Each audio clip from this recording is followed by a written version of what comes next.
Ready? तैयार सब लोग?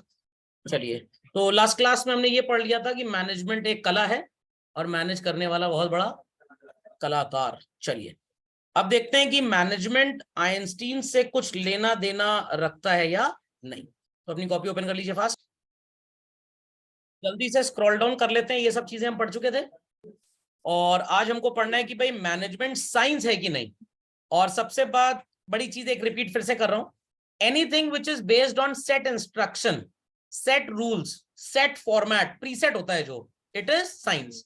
और जहां पे इंसान का बिहेवियर जुड़ जाता है, दैट बिकम्स आर्ट। तो भाई सब ने गाना गाने की ट्रेनिंग ली हो, प्रैक्टिस की हो, तो सारे गामा पाधानी सा सबको आता है, बट सबका सुर तय लाल का जो तरीका है, ताल मतलब लाल नहीं, तो वो अलग अलग है। डिपेंड करता है कि भाई आपकी आवाज थोड़ी भारी है या हल्की है, वगैरह वगैरह।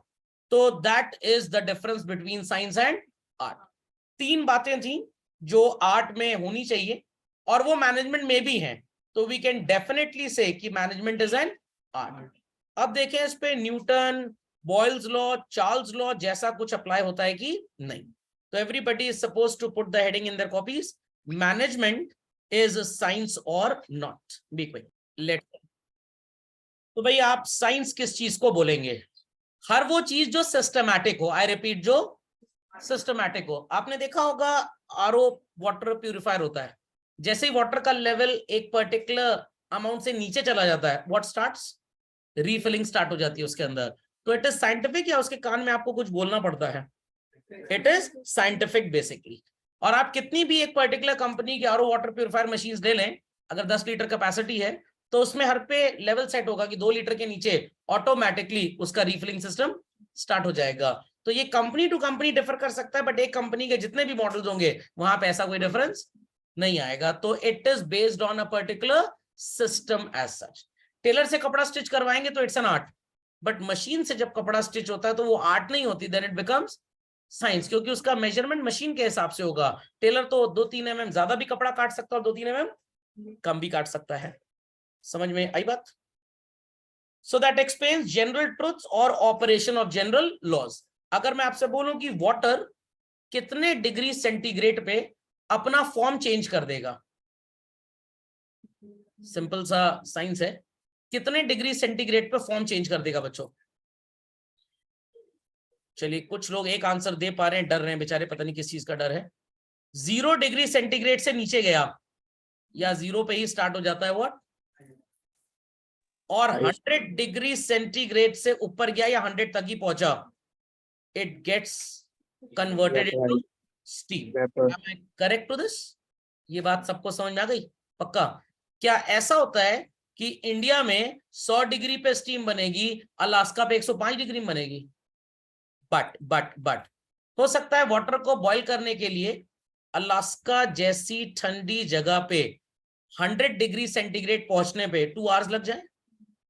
बट कुछ शहरों के लिए अलग से सूरज चाचू चमकते हैं, उसमें से एक शहर प्रयागराज भी है। यहाँ पे हो सकता है मैगी देर में बनेगी बट पानी जल्दी उबल जाएगा। तो हो सकता है कि भाई ट्रॉपिकल एरिया में 2 मिनट पे 100 डिग्री सेंटीग्रेड आ जाए और ठंडी जगह पे it may take up to 2 hours। Are people understanding what I mean to say? तो 2 घंटे लगेंगे अलास्का में और यहाँ पे सिर्फ 2 मिनट। तो यहाँ पे भी अगर 2 मिनट में वाटर बॉईल करना है तो ह्यूमन बिहेवियर लाना पड़ेगा। क्या सर इंसानों को गुस्सा आ जाए, सिर गर्म हो जाए, खोपड़ी गर्म हो जाए? नहीं नहीं नहीं, गैस की फ्लेम और बढ़ानी पड़ेगी। समझ में आया कि नहीं आया? अमाउंट ऑफ हीट ज्यादा देनी पड़ेगी, तभी 2 मिनट में गर्म होगा। That is called as an art. But ये एक जनरल ट्रूथ है कि पानी जैसे ही 100 डिग्री उससे ऊपर पहुंचेगा, it will get converted into water vapour, और 0 से जैसे ही नीचे जाएगा it will get converted into ice. समझ में आ गया? तो ये जनरल ट्रूथ धरती के हर कोने पे तो है। क्या बच्चों ये जनरल ट्रूथ जरूरी है मून पे और जुपिटर पे भी हो? नो, तो वहां पे साइंस बदल जाएगी। क्या कहीं भगवत गीता, कुरान, बाइबल, गुरु ग्रंथ साहिब में लिखा था कि 0 डिग्री से नीचे आइस बनेगा और 100 के ऊपर स्टीम बनेगा? कैसे पता लगा? सपना आया था किसी सो कॉल्ड बड़े साइंटिस्ट को? नो, बार बार एक्सपेरिमेंट करके देखा। तो प्लीज आप इसको लिख लीजिए, systemise body of knowledge that explains general truth.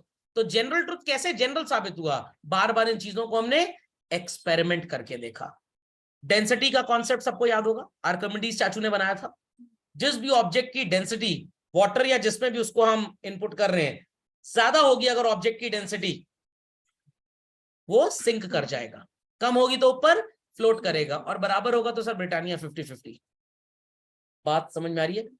But अगर मैं आपसे पूछूं कि वुड और वाटर में डेंसिटी किसकी ज्यादा होती है चिल्ड्रन, तो आपका जवाब क्या होगा? लाइटर कौन होता है, अच्छा ये बता दीजिए। वुड लाइट होता है, उसकी डेंसिटी कम होती है, वाटर लाइट होता है, उसकी डेंसिटी कम होती है। वुड की डेंसिटी जनरली कम होती है, वो फ्लोट करता है, इसीलिए जो छोटी नाव होती है वो किस चीज की होती है, वुड की। बट जो बड़े बड़े शिप्स होते हैं क्या वो वुड के होते हैं? वो तो स्टील के होते हैं, और स्टील की डेंसिटी पानी से ज्यादा होती है, तब भी वो डूबता क्यों नहीं है? हाँ, ऐसा कुछ नहीं है। हम एक वैक्यूम क्रिएट करते हैं बच्चों। अगर आपको मेरी स्केच में ये ब्लू कलर का कुछ नजर आ रहा हो, इसे बोलते हैं प्लिम्जियोल लाइन। व्हाट? ये आर्टिफिशियल वैक्यूम क्रिएट किया जाता है जिससे शिप की डेंसिटी कम की जाती है, and it is made to float over water. जब शिप पे लोडिंग होती है तो इस बात का ध्यान रखा जाता है कि ये लाइन वाटर में अंदर ना जाए, क्योंकि अगर लोडिंग के टाइम पे नीचे चला गया तो शिप डूब जाएगा। सर ये कैसे पता लगता है? जब भी शिप बनता है तो पहले कंपनी को बता दिया जाता है कितने लाख कुंटल का वजन इस पे डाला जाएगा, वो अकॉर्डिंगली इसको डिजाइन करते हैं। तो अगर आपको माइकल शुमाचर की तरह गाड़ी रेस में दौड़ानी है तो भाई इंजन कम से कम 4500 सीसी का होना चाहिए। समझ में आ गया? सिर्फ मोहल्ले में घर के सामने गाड़ी खड़ी करनी है स्टेटस सिंबल के लिए, तो गाड़ी का डब्बा भी चल जाएगा, इंजन की तो कोई जरूरत ही नहीं। Are people understanding what I mean to say? पक्का? तो ये जो बातें हैं कि भाई वाटर 100 डिग्री पे स्टीम में कन्वर्ट हो जाएगा, 0 से नीचे आइस पे चला जाएगा, ये जनरल ट्रूथ है, सब मानते हैं इस बात को। बट ये कैसे पता लगा कि ये जनरल है? बार बार इस बात के ऊपर एक्सपेरिमेंट किया गया। अगर 1000 बार एक्सपेरिमेंट किया गया और साबित हो गया कि 100 डिग्री पे कन्वर्ट हो जाएगा, तो हमने इसको एक जनरल ट्रूथ बना दिया। लॉजिक समझ में आया? तो किसी जमाने में एज ऑफ मेजोरिटी क्या होती थी जनरली? 18 ईयर। साइकोलॉजिकली प्रूव था कि भाई 18 साल के बाद इंसान की अकल पूरी तरह से मैच्योर हो जाती है और वो सोचने समझने लायक हो जाता है। समझ में आया कि नहीं? बट अब कुछ केसेस में इस एज को क्या कर दिया गया है, 16 ईयर्स। क्यों? जैसे जैसे ह्यूमन डीएनए डेवलप किया, तो भाई किसी जमाने में आज से 50 साल पहले 12 साल के बच्चे के अंदर जितनी अकल होती थी, आज 6 साल के बच्चे के अंदर उतनी अकल है। Got it clear? हमारे जमाने में जब मोबाइल फोन्स आए थे, रिमेंबर इन इंडिया अप्रोक्सीमेटली 1993-94 में। Got it clear? हमारी उम्र कितनी रही होगी? 14 ईयर्स। और मोबाइल फोन ठीक से चलाना भी नहीं आता था। आज 3 साल का बच्चा भी यूट्यूब धनाधन चलाना जानता है।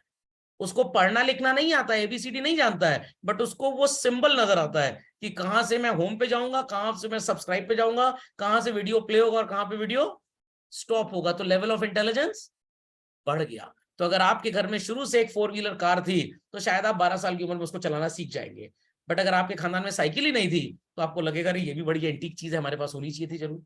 तो ह्यूमन डीएनए जैसे जैसे डेवलप होता है, थिंग्स कीप ऑन चेंजिंग। लोगों को बातें समझ में आ रही है? तो किसी जमाने में था कि भाई बॉयज के लिए एंड गर्ल्स के लिए एज ऑफ मैरिज क्या थी? For boys it is 21 and girls it is 18। But बाद में क्या पता लगा कि भाई लड़कियों की शादी माँ बाप बड़ी जल्दी कर देते हैं, गांव वगैरह में, बैकवर्ड एरिया में रहते हैं, इस वजह से लड़कियां पढ़ लिख नहीं पाती। तो गवर्नमेंट ने इस रूल को भी बढ़ा के क्या कर दिया, तो ये लॉ बेसिकली चेंज हो गया। अब ये जनरल ट्रुथ नहीं है, जनरल ट्रुथ हैज चेंज। मान लीजिए कि भाई ग्लोबल वार्मिंग इतनी ज्यादा हो जाए, इतनी ज्यादा हो जाए, पता लगा अब तो पानी 40 डिग्री सेंटीग्रेड पे उबाल मार रहा है, तो कल को इस जनरल लॉ को चेंज कर दिया जाएगा।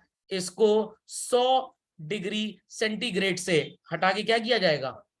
तो साइंटिस्ट बीच बीच में एक्सपेरिमेंट करते रहते हैं, बट रियलिटी अभी ऐसा कुछ नहीं है। तो स्टिल आज भी वाटर स्टीम में कितने डिग्री पे कन्वर्ट होगा?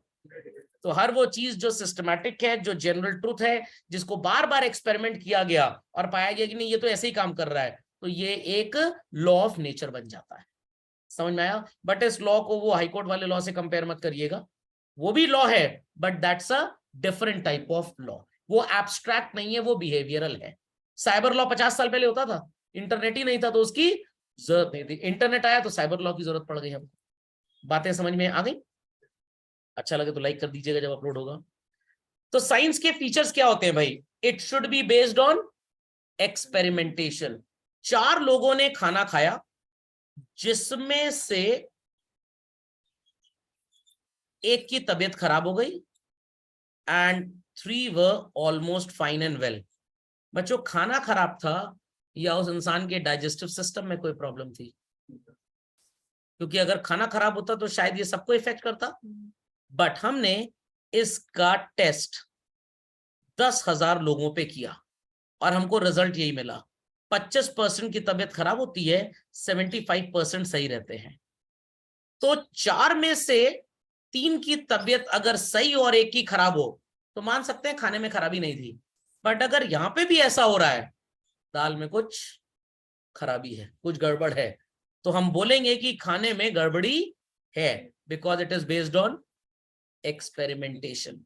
कभी कभी आप घर में दाल चावल खाते हैं, आपकी तबीयत को कुछ नहीं होता, कभी कभी पानी भी 2 गिलास ज्यादा पी लिया फल के ऊपर तो गड़बड़ी हो गई। People must have experience this. खाने के ऊपर 1-2 गिलास पानी पी लीजिए, कोई फर्क नहीं पड़ेगा, बट फ्रूट्स के ऊपर आधा गिलास भी आपने पानी पी लिया तो 99% ऑफ द टाइम हमेशा ऐसा आपने एक्सपीरियंस किया, पीपल स्टार्ट वॉमिटिंग, वो रिएक्शन होता है। तो this is based on experimentation. इसीलिए दादी माँ का नुस्खा क्या बोल रहा है भाई, फल खाने के बाद पानी नहीं पीना चाहिए। एक पुराने जमाने का थॉट था, इवनिंग आवर्स में फल मत खाओ। क्यों? क्योंकि थोड़ा ठंडा होता है वो, तो शाम को अगर आप फल खाएंगे, इकोनॉमिक का रीजन, इकोनॉमिक का रीजन तो ये खर्चा बढ़ जाएगा आपका, फल खाएंगे फिर खाना भी ढूंसेंगे आप। दूसरा रीजन आपकी तबीयत खराब हो सकती है, फल ठंडा होता है बेसिकली। तो सर एक काम करें, माइक्रोवेव कर लिया जाए तब खा लिया जाए, लेटेंट हीट की बात हो रही है। समझ में आई बात बच्चों की? बिल्कुल नहीं आई? कंफर्म? तो anything which is based on experimentation it is science. तो बाल विवाह किया जाता था पुराने जमाने में, 50-100 साल पहले सती प्रथा हुआ करती थी। सोचा गया कि भाई इसका साइंटिफिक लॉजिक क्या है, और ये निकाला गया कि इसका साइंटिफिक लॉजिक नहीं है, ये पूरी तरह से इलॉजिकल है। कुछ तो गांव वगैरह में माता पिता ने बोला बाल विवाह में फायदा बढ़ा है, इन्फ्लेशन का शिकार नहीं होना पड़ता। बचपन में शादी होती है, बैंक्वेट हॉल सस्ता है, वेटर सस्ते हैं, खाना सस्ता है, गोल्ड सस्ता है, बट बाद में देखा गया कि इसमें जीवन में और 100 तरीके की प्रॉब्लम्स आती हैं, तो इसको एक इलीगल एक्टिविटी डिक्लेयर कर दिया गया।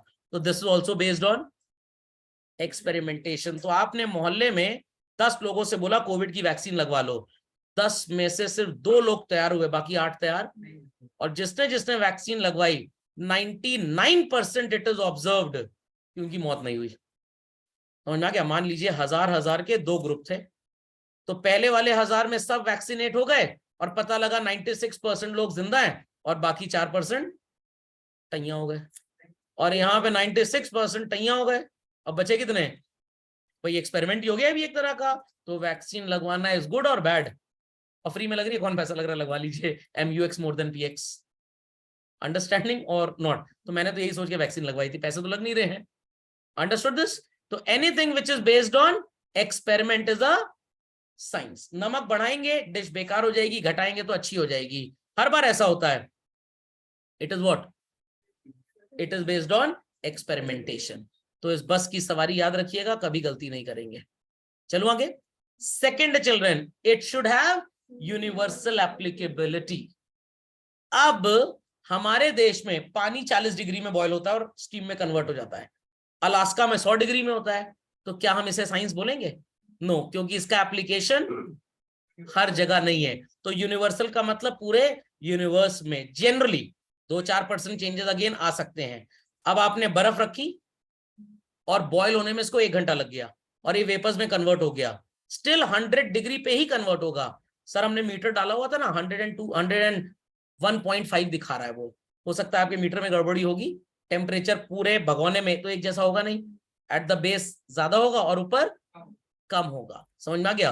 तो हो सकता है कि आपको 100 डिग्री की जगह 101 में कहीं बॉइलिंग नजर आ जाए, कहीं 99 में बॉइलिंग नजर आ जाए, बट जनरली फिनोमेना क्या माना गया है? 100 डिग्री सेंटीग्रेड।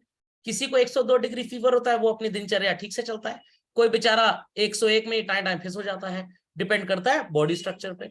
तो जो 102 डिग्री पे भी तंदुरुस्त लग रहा है, एकदम हीरो लग रहा है, डॉक्टर कहेगा इसको दवाई देने की जरूरत नहीं और थोड़ा काम ही करा लो इससे। और कोई 101 डिग्री में मरगिला हुआ जा रहा है एकदम, तो डॉक्टर बोलेगा नहीं इनको डोलो मेडिसिन दीजिए, तो डोल जाएंगे और रोल ऑफ हो जाएंगे। अंडरस्टूड? तो anything which is based on experimentation and its application should be universal. Application should be universal. समझ में आ गया?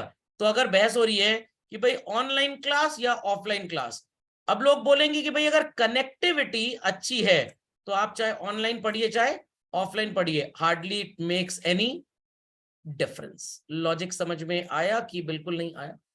पक्का? बट अगर कनेक्टिविटी कहीं बहुत अच्छी है कहीं बहुत अच्छी नहीं है, तो ये भी बेस्ड ऑन साइंस है कि ऑनलाइन क्लास की इफेक्टिविटी एकदम पुअर है, क्योंकि यूनिवर्सली ये हर जगह काम नहीं करता। And next is what children?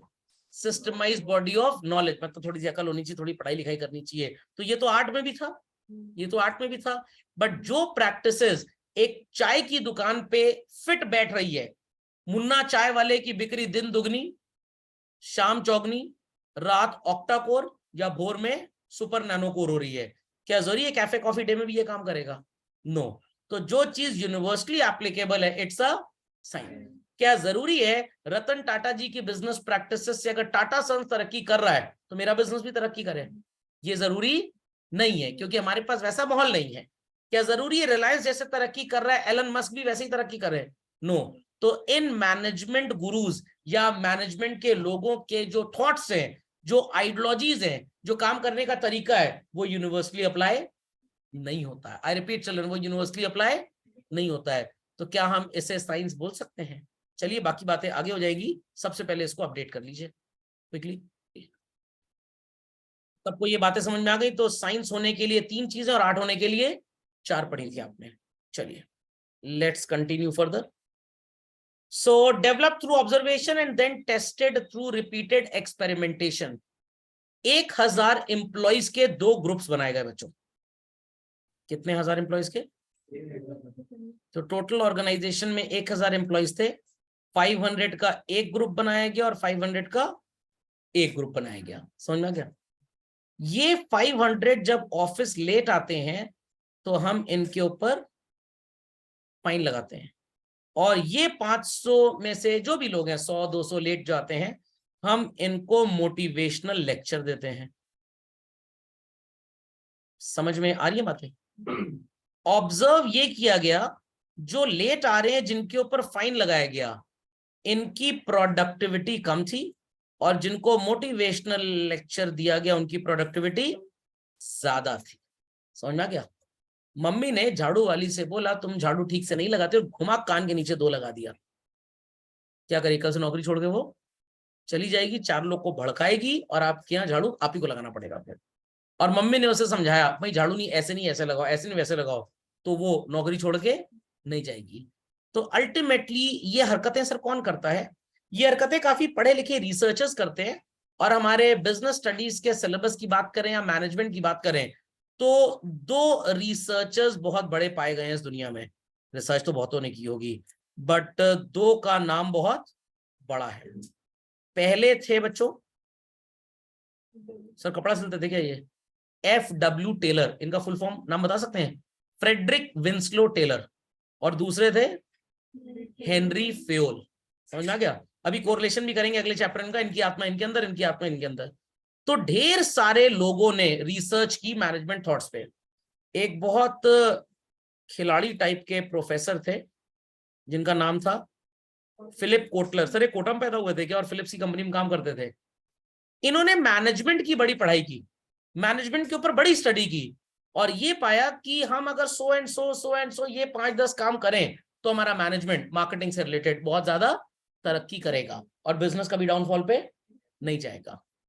Taylor साहब, हेनरी फेयोल साहब ने बहुत बातें की, और ऐसे बात करने वाले बहुत थे, बट सबसे अच्छी बातें सिर्फ इन्होंने की।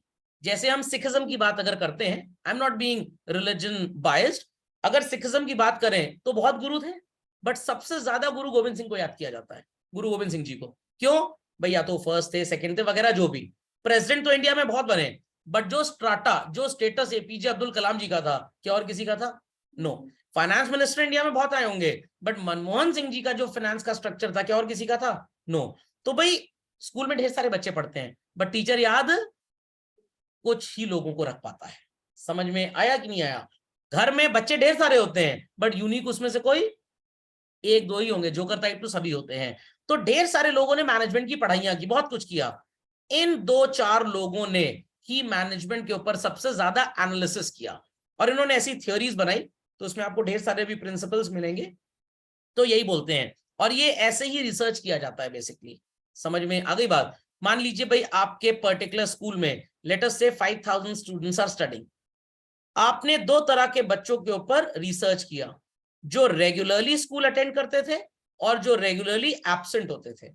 फिर आपने इनका रिजल्ट देखा, इनका रिजल्ट बहुत ही ज्यादा कंसिस्टेंट था एंड इनका रिजल्ट बहुत ही ज्यादा ऊपर नीचे था। Moral of the story is this, आपकी रिसर्च रिपोर्ट क्या बोल रही है?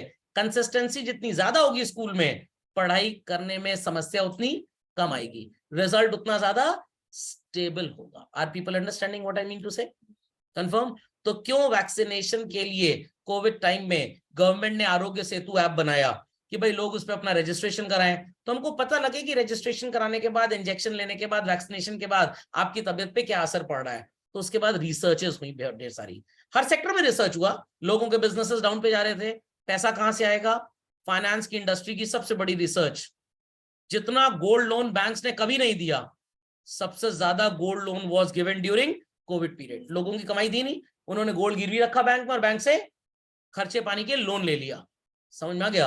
अब बैंक इसी चीज को प्रमोट कर रहा है क्योंकि बैंक को पता है कि लोगों के पास गोल्ड बहुत ढेर सारा है। Are people understanding what I mean to say? But bank ने, आरबीआई को एक चीज और बोली, जब हम किसी को गोल्ड लोन देंगे, कृपया करके ये लिखवा मत लीजिएगा कि गोल्ड खरीदा कब गया था, क्योंकि भाई इंडिया में 90% से ज्यादा गोल्ड ब्लैक मनी से खरीदा जाता है। मतलब ऐसा पैसा जिसपे लोग टैक्स नहीं देते, कमा के गोल्ड खरीद देते हैं।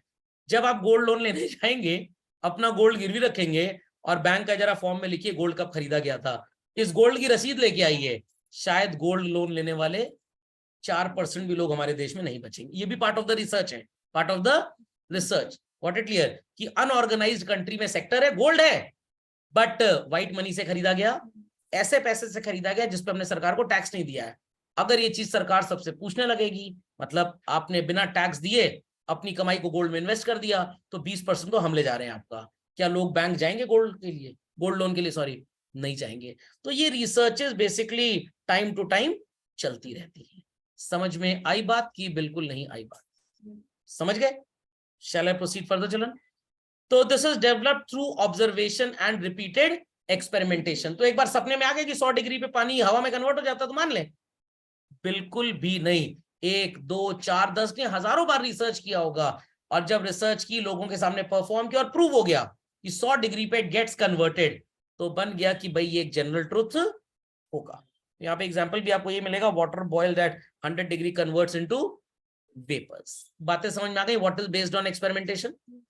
बातें समझ में आ गई? तो इस पॉइंट को लिख चुके हैं आप ऑलरेडी, तो ऐड कर लीजिए यहाँ पे, develop through observation and then tested through repeated experimentation. तो बार बार हमने अपने एम्प्लॉइज का प्रमोशन जब डिसाइड करने की बात आई, तो दो चीजें हमारे दिमाग में घूमी, सीनियरिटी को या एफिशिएंसी को।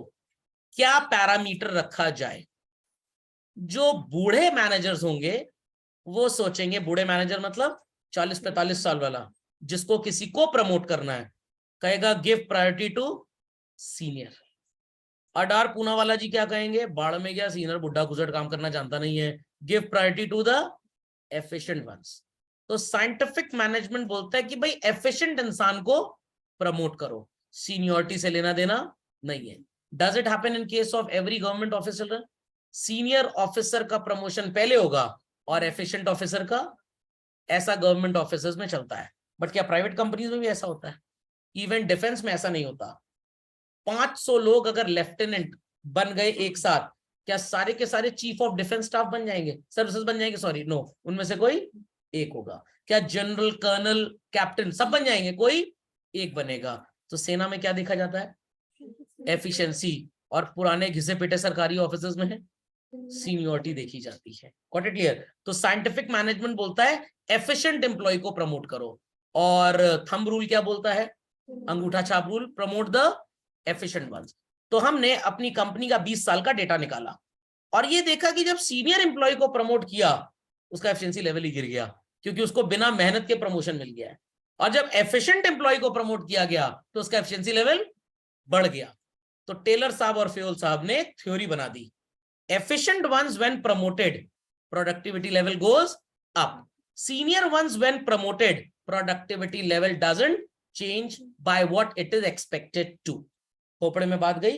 तो डिजर्विंग कैंडिडेट को अगर आप प्रमोशन देंगे तो काम ज्यादा अच्छा होगा, नॉन डिजर्विंग को देंगे तो काम अच्छा नहीं होगा। जुगाड़ पानी से जो नौकरी में आया है वो ज्यादा एफिशिएंट नहीं होता, जिसने एफर्ट किया है नौकरी पाने के लिए वो एफिशिएंट ज्यादा होगा।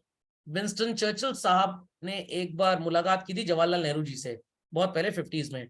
तो उन्होंने एक सेंटेंस बोला था, well fed cows are always weak. जिनके पास दुनिया की सारी सहूलतें होती हैं वो कभी तरक्की नहीं कर पाते, क्योंकि उनका पेट भरा होता है, उनके अंदर से वो साइकोलॉजिकल फीलिंग आएगी ही नहीं। समझ में आई बात? तो मान लीजिए कि भाई आपके ऊपर बहुत लोन है, आपकी स्थिति बहुत फाइनेंशियली अच्छी नहीं है, और every time there is somebody to help you out, आप कभी भी अपने पैरों पे खड़े नहीं हो पाए। कुछ कहेंगे नहीं सर हम अपने पैरों में खड़े होते हैं, जूता पहन के खड़े होते हैं।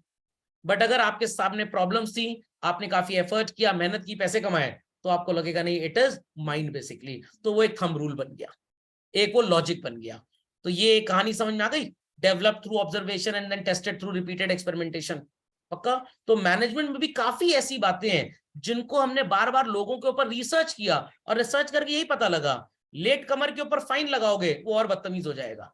जैसे कहते हैं ना, बच्चे ने गलती की, मम्मी पापा को उसको मारो मत, प्यार से, और मारोगे तो ढीठ हो जाएगा, वो यूज टू हो जाएगा। तो ये भी एक तरह का साइकोलॉजिकल रिसर्च है, अंडरस्टैंडिंग। और मोटिवेशनल लेक्चर दिया तो क्या हो गया, प्रोडक्टिविटी लेवल बढ़ गया। इसीलिए बड़े बड़े ऑर्गेनाइजेशन में मोटिवेशनल स्पीचेस करवाई जाती हैं।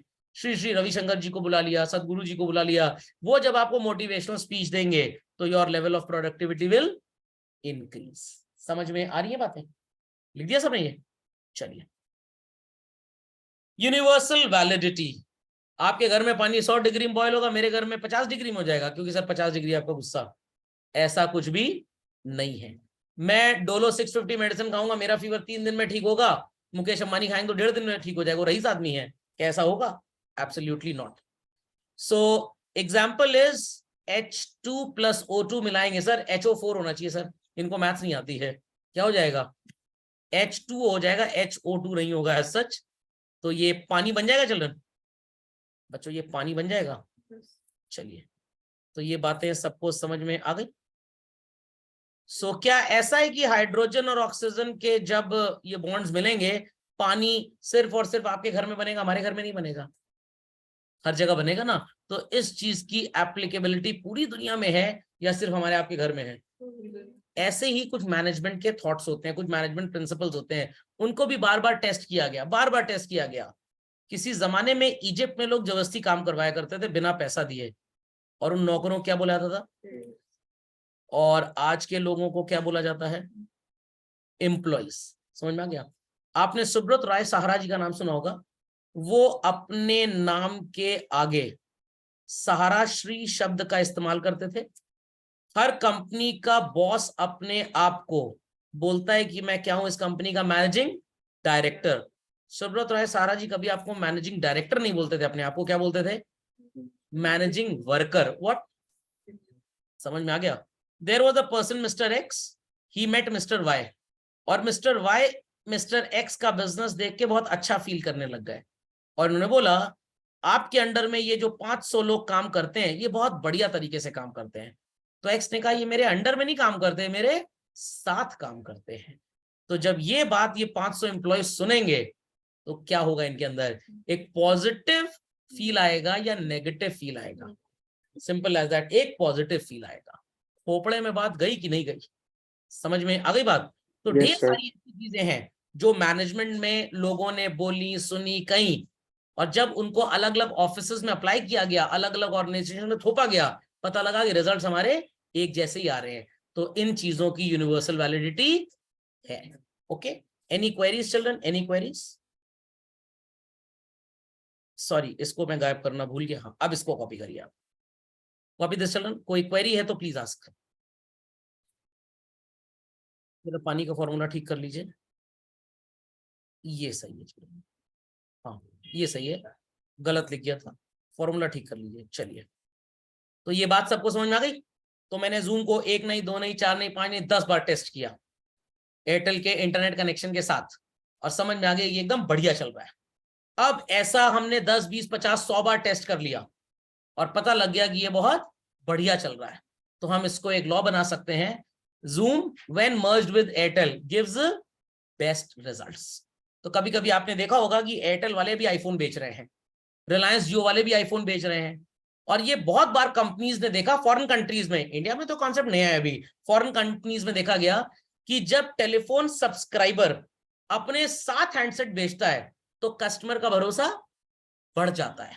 नहीं तो आपने आईफोन परचेज किया एक्स एंटरप्राइजेस से, सिम परचेज किया वाई एंटरप्राइजेस से, कनेक्टिविटी का प्रॉब्लम आ रहा है, सिम कार्ड वाला क्या बोलेगा, मोबाइल में गड़बड़ी है, मोबाइल वाला क्या बोलेगा, सिम कार्ड में गड़बड़ी है, जेड एंटरप्राइजेस से खरीद लीजिए, हैंडसेट प्लस सिम दोनों, जो गड़बड़ी है तुम्ही बेचा तुम्ही सही करोगे इसको। तो it's just like that, 90% cases में देखा गया कि अगर बैंक्वेट हॉल किसी और का हो और हलवाई कोई और हो, तो बैंक्वेट हॉल वाला हलवाई को परेशान करता है हलवाई, और इस चक्कर में समधियों की लड़ाइयां हो जाती है। तो इट इज बेटर कि हम जहां पे बैंक्वेट हॉल बुक कराएं, हलवाई भी हम वहीं से करें या कहीं और से ले लें, वहीं से करें, ताकि समस्या कम से कम हो। जिस बुटीक से कपड़ा खरीदे स्टिचिंग भी वहीं से करवाएं, नहीं तो टेलर नाटक करेगा, कपड़े वाले ने कपड़ा कम काट दिया, तो और कपड़े वाला बोलेगा टेलर को कपड़ा स्टिच करना नहीं आता। तो दिस इज यूनिवर्सल वैलिडिटी, ऐसा आपने देखा होगा। समझ में आ गई बात है? तो यूनिवर्सल वैलिडिटी शब्द का मतलब सबको समझ में आ गया, जो हर जगह अप्लाई होगा। Systemised body of knowledge, again जब ये रिसर्चेस होती हैं तो इनके ऊपर टेक्स्ट और लिटरेचर लिखा जाता है, और ये तभी लिखा जाता है और इसको अप्रूवल तभी दिया जाता है जब ये हर जगह से फाइनलाइज हो जाए और इसके ऊपर कोई ऑब्जेक्शन ना उठे। तो बच्चों जब नई मेडिसिन लॉन्च होती है, क्या 2 लोगों के ऊपर टेस्ट करते हैं, रिजल्ट अच्छा होता तो लॉन्च कर देते हैं? मेजॉरिटी लोगों के ऊपर लॉन्च किया जाता है, यूज किया जाता है, और जब पता लगता है कि भाई इसकी एफिकेसी अराउंड 75% है या अराउंड 65% है, इट डिपेंड्स डिजीज किस तरह का है, तभी WHO इसको अप्रूवल देता है। तो WHO ने गाइडलाइन बना दी, भाई कोई भी मेडिसिन हो, अगर वो 55% प्लस एफिकेसी लेवल शो कर रहा है, एफिकेसी मतलब एफिशिएंसी लेवल, काम कर रही है मेडिसिन, हम इसको बेचने के लिए पब्लिकली अप्लाई कर देंगे। 100% तो कोई मेडिसिन काम नहीं करेगी, बिकॉज नंबर ऑफ बॉडीज के जो कॉम्बिनेशन है धरती पे वो बहुत ज्यादा है। समझ में आ गया? तो कोई दवाई हो सकता है आपको 2 डोज में सूट कर जाए, हो सकता है 20 में ना सूट करे और मैं देखने में सही हो जाऊं। अंडरस्टैंडिंग और नॉट? तो in that case it is again based on experimentation. तो एक यहां टेक्स्ट लिखा है children, when metals are heated they expand, और जब वो कूल हो जाते हैं तो कॉन्ट्रैक्ट कर जाते हैं। इसी के बेसिस पे आपने ट्रेन की पटरी देखी होगी चिल्ड्रन, कभी आपने उसमें लगने वाला जॉइंट देखा है बच्चों? आंसर, ये जॉइंट जो लगता है इसके बीच में कुछ गैप रहता है, मैं इसे ब्लू कलर से रिप्रेजेंट कर रहा हूं स्क्रीन पे। क्यों ये गैप रहता है चिल्ड्रन, वाई? फिजिक्स में पढ़ा होगा आपने इसको, गर्मी के टाइम पे अगर गैप नहीं रखेंगे और सर्दी के टाइम पे जोड़ दिया, गर्मी में तो हीट होगा। अब सर इसके नीचे कौन स्टोव लगा के गर्म करेगा? अरे 40-45 डिग्री तो टेम्परेचर गर्मी में इंडिया में रहता है काफी जगह पे, राजस्थान में तो क्या कहने, वहां तो गोल्डन जुबली मना लेता है टेम्परेचर हर साल। समझ में आ गया? तो ये ऐसे खड़ा हो जाएगा सर, बढ़िया ना, ट्रेन ऐसे उछाल मारेगी सर, ट्रेन का एक्सीडेंट हो जाएगा, इसलिए थोड़ा इसमें गैप छोड़ा जाता है। समझ में आ गई बात कि नहीं आई? ओके, तो ये भी क्या है, साइंटिफिक फिनोमेना है। तो ऐसा लिटरेचर हर कंट्री की रेलवेज में लिखा जाएगा। खोपड़े में बात गई? तो आपने देखा होगा पायलट प्लेन उड़ाता है चिल्ड्रन, अब बच्चे कहेंगे नहीं सर हमने देखा, हम कभी कॉकपिट में नहीं बैठे सर आपकी तरह, मतलब जनरली मूवीज वगैरह में, तो उनके पास भी एक लिटरेचर होता है, बट पायलट को अपनी भी अकल यूज करनी पड़ती है जब कभी मौसम वगैरह थोड़ा सा गड़बड़ हो जाए, तो उस अकल का इस्तेमाल क्या है, आर्ट है। समझ में आ गया? और पायलट मजा तो लेगा नहीं ऐसे ऐसे प्लेन को नचा नचा के सांप की तरह चलाने में, जैसे कभी कोई बच्चे एक्टिवा चलाते हैं। तो सिस्टमाइज्ड बॉडी ऑफ नॉलेज उनके पूरे ब्रोशर में रखी हुई है, जो उनका पूरा स्टैंडर्ड ऑपरेटिंग प्रोसीजर उसमें रखा हुआ है, वो इसको इस्तेमाल करते हैं when it is needed basically. Understood this? चलिए, everybody must have copied this I suppose. चलो, तो अब ये देख लेते हैं कि भाई ये साइंस है या नहीं है। तो साइंस होने के लिए 3 चीजें होनी चाहिए चिल्ड्रन। पहली क्या है, based on experimentation and observation. थोड़ा सा स्टोरी में ट्विस्ट आने वाला है। Science deals with things matter वगैरह वगैरह वगैरह। But here children, management deals with what? Human. तो मैनेजमेंट ह्यूमन बीइंग से डील करता है। साइंस किससे किससे डील करता है? सर साइंस डील करेगा सो कॉल्ड ऑब्जेक्ट से, साइंस डील करेगा हमारे एनवायरमेंट से and many things. But management किससे डील करता है? तो ये एग्जैक्टली साइंस नहीं है, it is called as a social science. कुछ एम्प्लॉइज हैं नालायक, हमेशा लेट आते हैं, उनको बहुत समझाया, मोटिवेशनल लेक्चर भी दिया, खा खा के मोटे होते जा रहे हैं नालायक, बट सुधर नहीं रहे हैं। क्या अप्लाई करेंगे उनके ऊपर? Salary cut. इनके साथ एक मिस्टर रहीम थे, वो आज पहली बार लेट हुए हैं, आज पहली बार। क्या इनके ऊपर भी यही रूल अप्लाई कर दें? No no no. इनका स्टार्ट कहां से करना चाहिए? मेडिकल लीव लगा दें, मोटिवेशनल लेक्चर से स्टार्ट करना चाहिए। तो क्या आप एक छड़ी से सबको पीट सकते हैं? Absolutely not. तो साइंस में रूल ये कि आप किसी भी मेटल को हीट करेंगे, it will expand. Cool down होगा तो अपने आप कॉन्ट्रैक्ट करेगा। बट मैनेजमेंट में ऐसा नहीं होता है।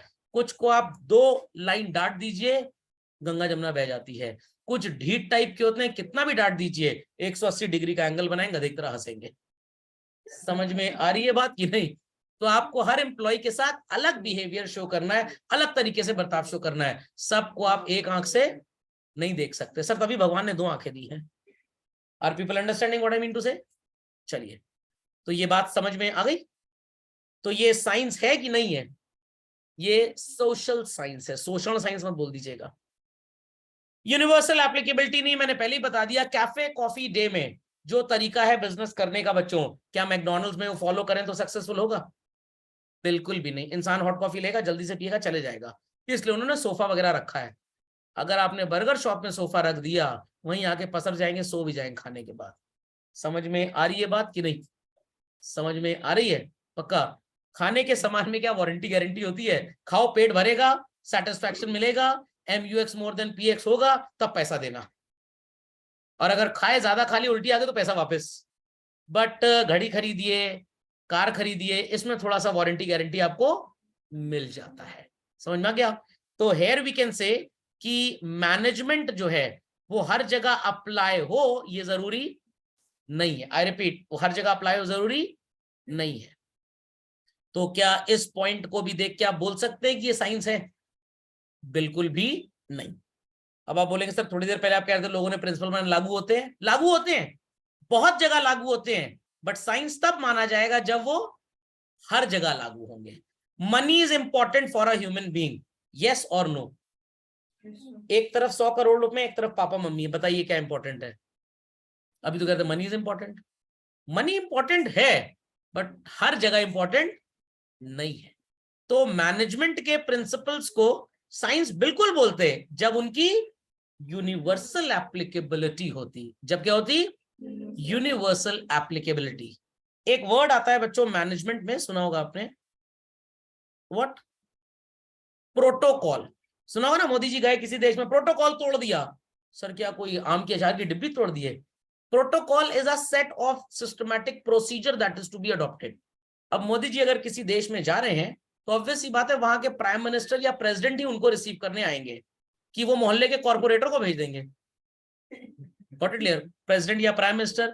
In the absence home minister जा सकता है, in the absence home minister या डिफेंस सर्विसेज का सीनियर एम्प्लॉय। अब वहां पे मोदी जाके गले लग लिए।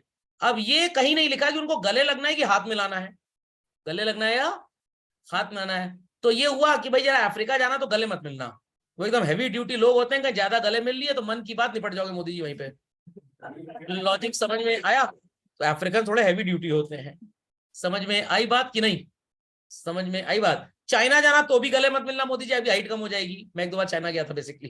Got it clear? हाँ, US जाना तो वहां के प्रधानमंत्री जो बिडेन से गले जरूर मिलना और कान में फूंक देना जरा।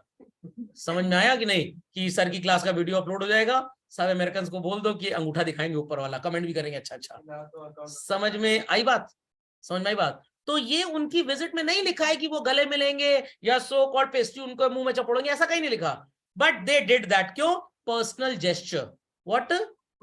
तो बोलते हैं कि ये प्रोटोकॉल में नहीं लिखा था कि वो उनके घर पेस्ट्री खाने जाएंगे, बट चले गए, अब इसी में 2 मीठी बातें कर ली और 4-5 हजार करोड़ रुपए का इन्वेस्टमेंट आ गया इंडिया में। Are people understanding?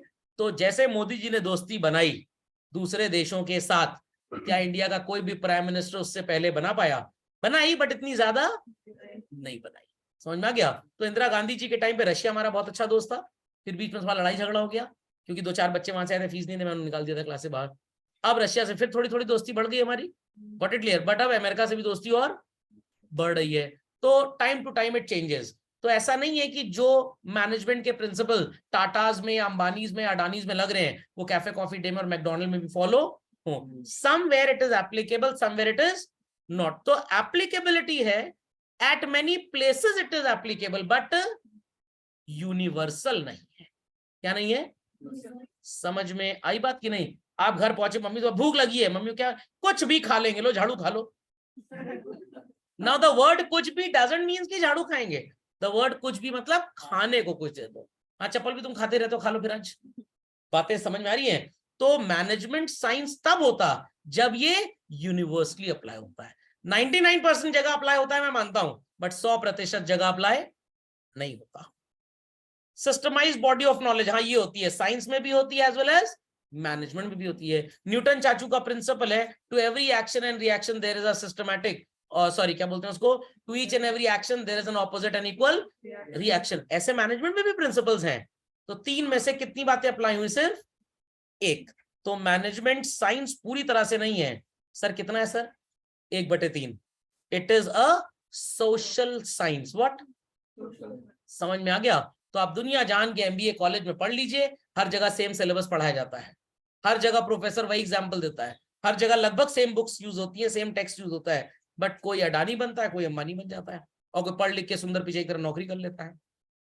ओके, तो अंबानी जी और अडानी जी ने कहीं से प्रॉपर फॉर्मल एमबीए नहीं किया, but they are considered as the best managers of the world. Ratan Tata ji MBA college का इनॉग्रेशन तो बहुत जगह किया, ऑनररी डिग्री बिना पढ़े बहुत जगह से मिली, बट उन्होंने बिजनेस करने से पहले या बाद में कभी भी ऑफिशियली एमबीए कहीं पे जाके पढ़ा नहीं। तो it is very very very wrongful to say कि आप एमबीए करने के बाद अच्छे बिजनेसमैन बन ही जाएंगे। हाँ ऑब्वियस सी बात है, ग्रूम होंगे आप, बट बन जाएंगे इसकी कोई गारंटी नहीं है। तो जो भी मैनेजमेंट के प्रिंसिपल्स है, अभी पढ़ेंगे आप 14 principle, 6 principle and all that, but वो हर जगह अप्लाई नहीं होते। जैसे हमने लेवल ऑफ मैनेजमेंट पढ़ा, every time I used to say बहुत बड़े ऑर्गेनाइजेशन में top level, middle level, low level नजर आएगा, चाय की दुकान में नजर आएगा, मुन्ना बेचारा खुद ही चाय बना रहा है, अपने बेटे को बोल दिया स्कूल के बाद चले आना, समोसा तल देना और चाय सर्व कर देना। तो यहाँ पे एक ही लेवल है टॉप लेवल, और कोई लेवल नहीं है। चाय बनाने वाला ही टॉप लेवल में भी है, वही मिडिल लेवल में भी, वही ऑपरेशनल में ही है। समझ में आई बात? तो can we say that it is a science? Can we say children it is a science? जयकारा लगाइए यस और नो का। Not at all. तो लिख लीजिए, management is a social science and not an abstract science like physics, chemistry और biology. Be quick. तो lecture अच्छा लगा तो कमेंट कर देंगे, थोड़ा लाइक वाइक कर देंगे। 1-2 लोग सिर्फ लाइक ही करते हैं, बस देखते नहीं ठीक से।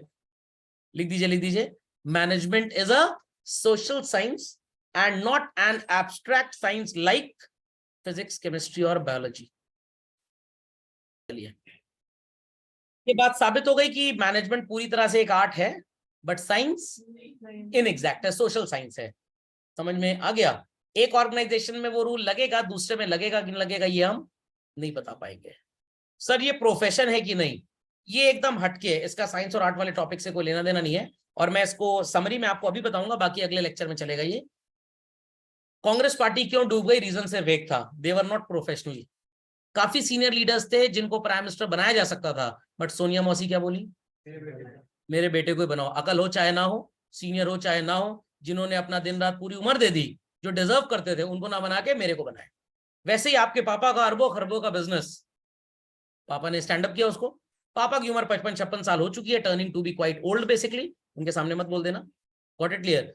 और आप अभी लेटेस्ट एमबीए करके परसों यहाँ आए फ्लाइट से, और पापा आपको बना दे सीईओ या president, vice president, managing director. तो जो बेचारा 20 साल से मैनेजर इस ख्वाब में, इस ख्वाहिश को लेकर जी रहा था, एफिशिएंटली काम कर रहा था कि कभी मैं कंपनी का प्रेसिडेंट या वाइस प्रेसिडेंट बनूंगा, आपके पापा के सबऑर्डिनेशन में काम करूंगा, पापा ने पोस्ट आपको दे दी, अब वो आपका कॉम्पिटिटर बन जाएगा। जैसे एप्पल OnePlus हो गया, समझ में आ गया, फिर OnePlus से नथिंग हो गया। तो ये बड़े बड़े कंपनीज के जो सीईओज होते हैं, जब इनको पोजीशन नहीं मिलती, ये बिजनेस छोड़ के चले जाते हैं और अपना पैरेलल बिजनेस सेटअप कर लेते हैं। 1% of them are successful, 99% flop हो जाते हैं क्योंकि उनके पास इन्वेस्टमेंट नहीं होता बेसिकली। तो आपके पापा को आपको वाइस प्रेसिडेंट बनाना चाहिए या आपको एसोसिएट प्रेसिडेंट, और उनको जो 20 साल से मैनेजर थे, जिनकी उम्र 47-48 ईयर्स हो चुकी है, उनको वाइस प्रेसिडेंट बना दें, उनको बनाते हैं। तो मिस्टर उदय कोटक जो कोटक बैंक चलाते हैं, या आनंद महिंद्रा जिनका महिंद्रा एंटरप्राइज है, वो कभी अपने बाद अपने बच्चों को डायरेक्टली अपना प्लेस नहीं देंगे, खुद बन जाएंगे चेयरमैन, किसी को senior director, vice president, CEO बना देंगे, अपने बच्चों को बोलेंगे उनके अंडर में सीखो, कहने को सीखो, काम कुछ नहीं, बस जाना है, टाइम पास करना, ऑफिस में आ जाना है। 10 साल बाद जब वो रिटायर हो जाएंगे, हम तुम्हें बना देंगे, क्योंकि तब कोई कॉम्पिटिटर हमारा रहेगा नहीं। This is called as management is a profession. तो कुछ कंपनीज में ये चलता है, दादाजी फिर पापा जी फिर आप जी, समझ गए, दीदी जी और जीजा जी सब लोग, बट इट, और कुछ ऑर्गेनाइजेशन में क्या है कि घर के पर्सन को हम कभी भी सीनियर पोजीशन नहीं देंगे, we'll bring it from some outside source. बात समझ में आई? तो ये लेक्चर हमारा नेक्स्ट टर्न पे कंटिन्यू होगा, will upload the video shortly.